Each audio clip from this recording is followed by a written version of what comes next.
Përshëndetje të nderuar miq, përshëndetje të dashur ndjekës, ja ku po ritakohemi sërish së bashku në kanalin Monitor TV, për të sjellur pranë jush pikpyetje të mëdha që në fakt ka ngritur prajmi i së martës edhe akoma po komentohen. Hyrja e Ols Bylikut në shtëpinë e Big Brotherit në momentin e rrëfimit të jetës së Eglit, komentime të ndryshme, por një moment që solli edhe një pikë të vogël diskutimi apo një mërzitje, një hatërmbetje drejt gjestit nga ky takim. Tani, a ishte ky takim i menduar nga produksioni për ta dobësuar Eglin në lojë? A ishte ky takim i menduar nga produksioni për ta shkatëruar Eglin emocionalisht? Dhe si do t'i ndikonte Eglit ky takim, ka ngritur shumë pikpyetje. E para njëherë, unë me sa e di, në rrëfimin e linjës së jetës që banorët kanë përdorur në shtëpinë e Big Brotherit, zakonisht surprizat e tyre kanë qenë njerëzit më të afërt, më të dashur, njerëzit të cilët i kanë më të çmuar të jetës. Unë nuk e di historikisht që në Big Brother të ketë patur surprizë një ish partner i një banores në rrëfimin e linjës së jetës. Më thënë, ishte e çuditshme ajo që ndodhi, u gjykua shumë edhe hyrja e Olsit në shtëpinë e Big Brotherit,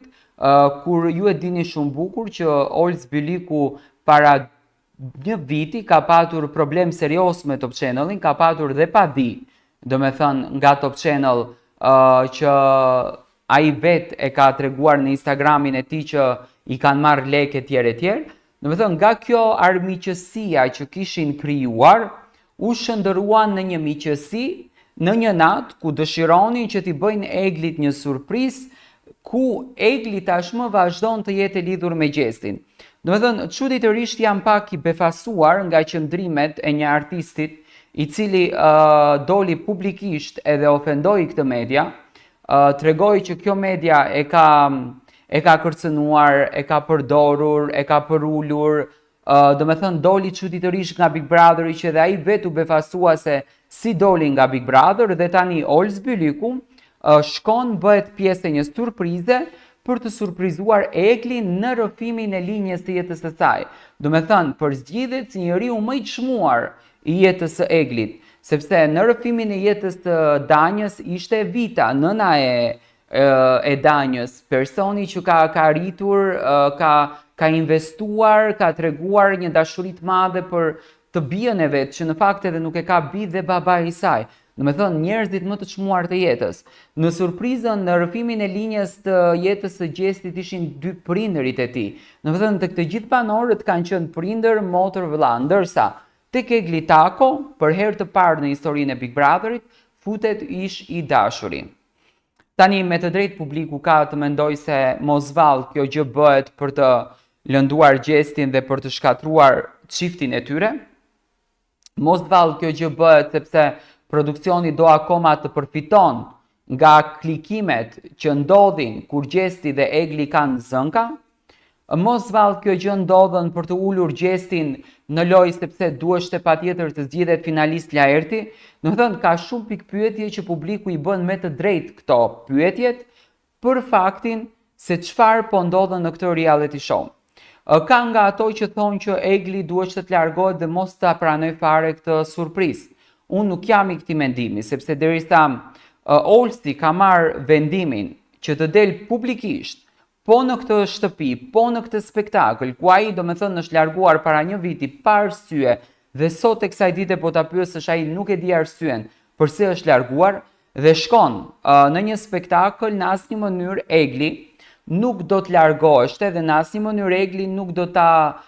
ta linte këtë surprizë pa e takuar. Gjesti dhe Egli patë një lloj bisede për këtë rastin, me patjetër që Gjestit nuk i ishte bërë qefi dhe çdo mashkull po të jetë në vend të Gjestit nuk do t'i ishte bërë qefi. Mendoj që nuk jemi kjo kultura kaq europiane për të dhënë këtë shembullin. Top Channel edhe mund ta thotë që ne kemi dhënë si shembull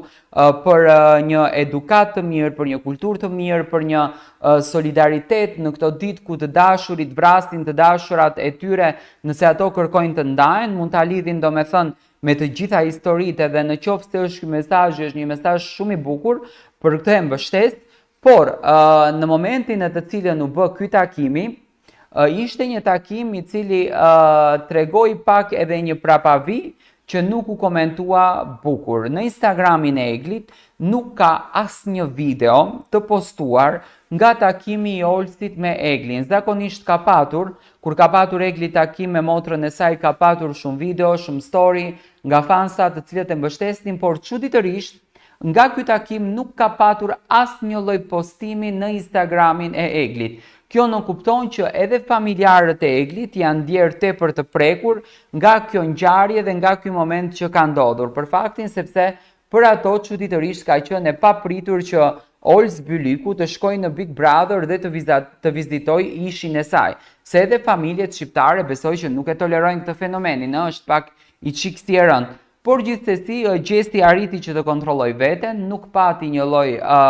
zënke të madhe me Eglin, përkundrazi ato vazhdojnë të jenë shumë të lumtur, vazhdojnë të jenë shumë të gëzuar dhe shumë të kënaqur mes njëri tjetrit, duke i dhuruar pozitivitet dhe dashuri njëri tjetrit, duke i dhuruar adrenalin të madhe, e bëjnë njëri tjetrin që të jenë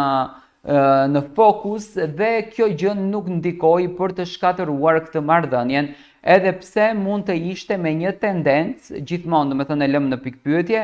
për të krijuar një luftim të vogël mes Eglit dhe mes Gjestit, por mund të jetë edhe me tendencë për mesazh duke u bazuar në rastin e Ilia Rasulës, një vajzë e cila humbi jetën në Itali po nga i dashuri i saj, e cila e kishte kërkuar të dashurit që të ndahet dhe ai për një hakmarrje kishte vrarë atë. Mund të jetë edhe një mesazh për këtë faktin, që